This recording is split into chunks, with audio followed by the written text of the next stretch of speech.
ಎಲ್ಲರಿಗೂ ನಮಸ್ಕಾರ. ಆಯುಷ್ ಟಿವಿ ವೀಕ್ಷಕರಿಗೆ ಎಲ್ಲರಿಗೂ ಸ್ವಾಗತ. ನಾನು ಡಾಕ್ಟರ್ ಸುಪ್ರೀತಾ, ಪ್ರಶಾಂತಿ ಆಯುರ್ವೇದಿಕ್ ಸೆಂಟರ್ ಗಿರಿನಗರದಲ್ಲಿ ಆಯುರ್ವೇದಿಕ್ ತಜ್ಞೆಯಾಗಿ ಕೆಲಸ ಮಾಡ್ತಾ ಇದ್ದೀನಿ.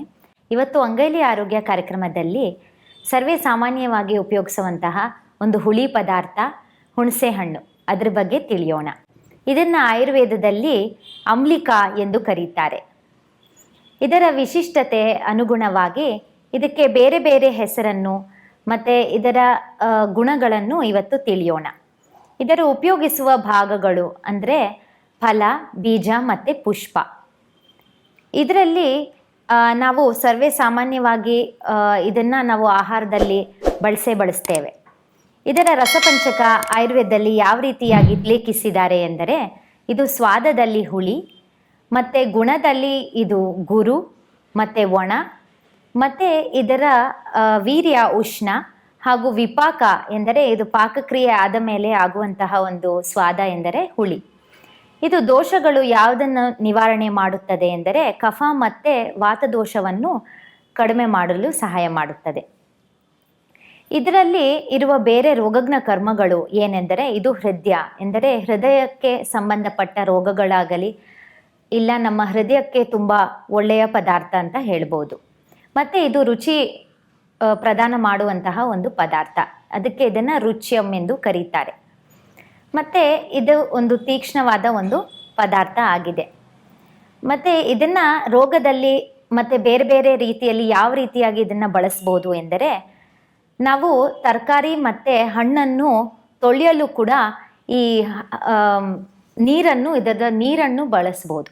ಇದನ್ನು ಯಾವ ರೀತಿಯಾಗಿ ಮಾಡ್ಕೊಳ್ಬಹುದು ಎಂದರೆ, 1 ಲೀಟರ್ ನೀರಲ್ಲಿ ಇದನ್ನು 1-2 ಗ್ರಾಮ್ ಅಷ್ಟು ಹುಣಸೆ ಹಣ್ಣನ್ನು ತಗೊಂಡು ಅದನ್ನು ಅದರಲ್ಲಿ ಕಿವುಚಿ ಆ ನೀರನ್ನು 15 ನಿಮಿಷ ಬಿಟ್ಟು ಅದನ್ನು ಫಿಲ್ಟ್ರ್ ಮಾಡಿ ಆ ನೀರನ್ನು ನಾವು ನ್ಯಾಚುರಲ್ ಆ್ಯಂಟಿ ಬ್ಯಾಕ್ಟೀರಿಯಲ್ ಆಗಿ ಬಳಸೋದ್ರಿಂದ ನಮ್ಮ ತರಕಾರಿ ಮತ್ತು ಹಣ್ಣನ್ನು ಫ್ರೆಶ್ ಆಗಿ ಇಳಿಸೋದು ಸಹಾಯ ಮಾಡುತ್ತದೆ.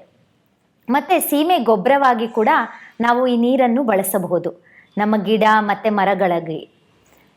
ಇದರಿಂದ ಇದು ಅತಿ ಹೆಚ್ಚಾಗಿ ಆ್ಯಂಟಿ ಬ್ಯಾಕ್ಟೀರಿಯಲ್ ಹಾಗೂ ವೂಂಡ್ ಹೀಲಿಂಗ್ ಹಾಗೂ ಆ್ಯಂಟಿ ಮೈಕ್ರೋಬಿಯಲ್ ಪ್ರಾಪರ್ಟಿ ಹೊಂದಿರುವಂಥ ಒಂದು ಪದಾರ್ಥ ಆಗಿದೆ.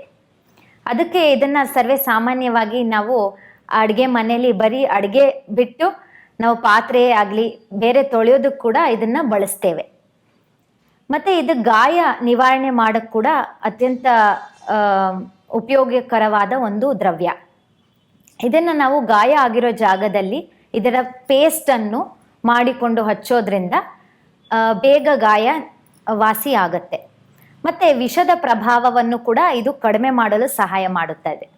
ಇವಾಗ ಅಶುದ್ಧ ಹಿಂಗನ್ನು ತಿಂದು ಅಕಸ್ಮಾತ್ ಅಶುದ್ಧ ಹಿಂಗನ್ನು ತಿಂದು ನಮಗೆ ಟಾಕ್ಸಿಸಿಟಿ ಆಗಿದ್ದರೆ ಅಥವಾ ಫುಡ್ ಪಾಯ್ಸನಿಂಗ್ ಆಗಿದ್ದರೆ ಆವಾಗ ಈ ಹುಣಸೆ ಹಣ್ಣಿನ ನೀರ ಜೊತೆ 1-2 ಗ್ರಾಮ್ ಅಷ್ಟು ಹುಣಸೆ ಹಣ್ಣನ್ನು ನೀರನ್ನು ತಗೊಳ್ಳೋದ್ರಿಂದ ಅದರ ಹಣ್ಣನ್ನು ಇದರ ನೀರಲ್ಲಿ ಕಿವುಚಿ ಆ ನೀರನ್ನು ತಗೊಳ್ಳೋದ್ರಿಂದ ಹಿಂಗಿಂದ ಆಗಿರೋ ವಿಷದ ಪ್ರಭಾವವನ್ನು ಇದು ತಡೆಯುತ್ತದೆ. ಆಯುರ್ವೇದದಲ್ಲಿ ಇದರ ಬಗ್ಗೆ ಒಂದು ಶ್ಲೋಕ ಇದೆ. ಏನೆಂದರೆ, ಅಂಬ್ಲಿಕಾ ಅಮ್ಲ ಗುರುರ್ವಾತಹರಿ ಪಿತ್ತ ಕಫಾಸಕೃತ್ ಪಕ್ವಾತು ದೀಪನಿ ರೋಕ್ಷಣ ಸರೋಷ್ಣ ಕಫವಾತಕೃತ್. ಅಂದರೆ ಇದು ಕಫ ಮತ್ತು ವಾತ ದೋಷವನ್ನು ಶಮನೆ ಮಾಡುತ್ತಾ ಮತ್ತು ಇದು ಸರಗುಣವನ್ನು ಮತ್ತು ಉಷ್ಣ ಗುಣವನ್ನು ಹೊಂದಿದೆ. ಮತ್ತು ಇದರ ರಸದಲ್ಲಿ ಇದು ಹುಳಿ ಮತ್ತು ವಿಪಾಕದಲ್ಲಿ ಕೂಡ ಇದು ಹುಳಿ ಎಂದು ಹೇಳಿದ್ದಾರೆ. ಮತ್ತು ಪಿತ್ತ ಮತ್ತು ರಕ್ತವನ್ನು ಒಂದು ಚೂರು ವೃದ್ಧಿ ಮಾಡಲು ಇದು ಸಹಾಯ ಮಾಡುತ್ತದೆ.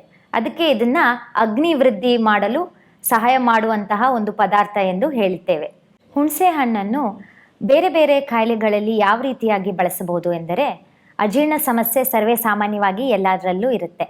ಅಂದರೆ ಆಹಾರ ಚೆನ್ನಾಗಿ ಪಚನೆ ಆಗ್ತಾ ಇಲ್ಲ ಮತ್ತು ಹಸಿವಾಗ್ತಾ ಇಲ್ಲ ಅಂದಾಗ ಇದನ್ನು 1 ಗ್ಲಾಸ್ ನೀರಲ್ಲಿ 2-3 ಹಣ್ಣನ್ನು ಕಿವುಚಿ ಅದಕ್ಕೆ ತಕ್ಕಷ್ಟು ಕರಿಮೆಣಸು 2 ಟೀ ಸ್ಪೂನು ಮತ್ತು ಲವಂಗ 2 ಮತ್ತು ಅದಕ್ಕೆ ಚಿಕ್ಕ ಕರ್ಪೂರವನ್ನು ಪೀಸನ್ನು ಹಾಕಿ ಈ ಮಿಶ್ರಣವನ್ನು ಚೆನ್ನಾಗಿ ಸೇರಿಸಿ ಇದನ್ನು ಫಿಲ್ಟರ್ ಮಾಡಿ ನಾವು ಕುಡಿಯೋದ್ರಿಂದ ನಾವು ಅಜೀರ್ಣ ಸಮಸ್ಯೆ ಅಥವಾ ವಾಯುದೋಷದ ಸಮಸ್ಯೆಯನ್ನು ನಿವಾರಣೆ ಮಾಡಲು ಸಹಾಯ ಮಾಡುತ್ತೆ. ಇದನ್ನು ಪಾನಕ ಅಂತ ಹೇಳ್ತೇವೆ.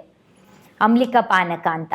ಇದನ್ನು ನಾವು ಯಾವ ರೀತಿಯಾಗಿ ಯಾವಾಗ ಬಳಸಬೇಕು ಎಂದರೆ ಅಜೀರ್ಣ ಇದ್ದಾಗ ಮಾತ್ರ ಬಳಸೋದು ಒಳ್ಳೆಯದು. ಏಕೆಂದರೆ ಇದು ಪಿತ್ತ ಶಮನೆ ಮಾಡೋದಿಲ್ಲ, ಒಂದು ಪಿತ್ತವನ್ನು ಒಂಚೂರು ಹೆಚ್ಚಾಗಿ ಮಾಡುತ್ತೆ. ಏಕೆಂದರೆ ಅಗ್ನಿ ವೃದ್ಧಿ ಮಾಡೋದ್ರಿಂದ ಇದನ್ನು ಜೀರ್ಣ ಇದ್ದಾಗ ಮಾತ್ರ ಬಳಸಬೇಕು. ಮತ್ತು ಇದನ್ನು ಯಾರು ಹುಣಸೆ ಹಣ್ಣನ್ನು ಹೆಚ್ಚಾಗಿ ಬಳಸಬಾರದು ಎಂದರೆ ಪಿತ್ತ ಪ್ರಕೃತಿ ಪುರುಷರು, ಅಂದರೆ ಪಿತ್ತ ಪ್ರಕೃತಿ ಇರೋರು ಇದನ್ನು ಹೆಚ್ಚಾಗಿ ಬಳಸಬಾರದು. ಏಕೆಂದರೆ ಇದು ಉಷ್ಣವಾದ ಒಂದು ಪದಾರ್ಥ ಆಗಿರೋದ್ರಿಂದ. ಮತ್ತು IBS ಸಮಸ್ಯೆಯಲ್ಲಿ, ಅಂದರೆ ಸರ್ವೇ ಸಾಮಾನ್ಯವಾಗಿ ಅದು ಕೂಡ ಕಂಡು ಬರ್ತಾ ಇದೆ. ಏನಂದರೆ ಇವಾಗ ತಿಂದ ತಕ್ಷಣ ನಾವು ಮೋಷನ್ ಹೋಗಬೇಕು ಅಂತ ಇರ್ತೀವಿ, ಅದು IBS ಸಮಸ್ಯೆ ಅಂತ ಹೇಳ್ತೇವೆ. ಆ ಸಮಸ್ಯೆಯಲ್ಲಿ ಕೂಡ ಇದು ಅತಿ ಹೆಚ್ಚಾಗಿ ಬಳಸಬಾರದು. ಮತ್ತು ಮಳೆಗಾಲದಲ್ಲಿ ಮತ್ತು ಈ ಚಳಿಗಾಲದಲ್ಲಿ ಕೂಡ ಹುಣಸೆ ಹಣ್ಣಿನ ರಸ ಆಗಲಿ ಹುಣಸೆ ಹಣ್ಣನ್ನು ಬಳಸಬೇಕು ಎಂದು ಆಯುರ್ವೇದದ ಋತುಚರ್ಯ ಅಧ್ಯಾಯದಲ್ಲಿ ತಿಳಿಸಿದ್ದಾರೆ. ಏಕೆ ಅಂದರೆ ನಮ್ಮ ಈ ವಾತಾವರಣದಲ್ಲಿ ವಾಯುವಿನ ಪ್ರಕೋಪ ಇರೋದ್ರಿಂದ ಈ ಆಹಾರ ಅದರ ತಕ್ಕಂತೆ ತಗೊಳ್ಳೋದ್ರಿಂದ ನಮ್ಮ ದೇಹವನ್ನು ನಾವು ಕಾಯಿಲೆಗಳಿಂದ ರಕ್ಷಿಸಬಹುದು. ಅದಕ್ಕೋಸ್ಕರ ಇದನ್ನು ನಾವು ಚಳಿಗಾಲದಲ್ಲಿ ಮತ್ತು ಮಳೆಗಾಲದಲ್ಲಿ ಬಳಸಬೇಕು ಎಂದು ತಿಳಿಸಿದ್ದಾರೆ. ನೋಡಿದ್ರಲ್ಲ, ಇವತ್ತು ನಾವು ಹೇಗೆ ಹುಣಸೆ ಹಣ್ಣು ಅದರ ಆಯುರ್ವೇದದ ಮಹತ್ವವನ್ನು ಹೇಗೆ ಬಳಸಬೇಕು ಎಂದು ತಿಳಿದಿದ್ದೇವೆ. ಮುಂದಿನ ಸಂಚಿಕೆಯಲ್ಲಿ ಮತ್ತೊಂದು ಪದಾರ್ಥ ಅದರ ಆಯುರ್ವೇದದ ಮಹತ್ವವನ್ನು ತಿಳಿಯೋಣ. ನಮಸ್ಕಾರ.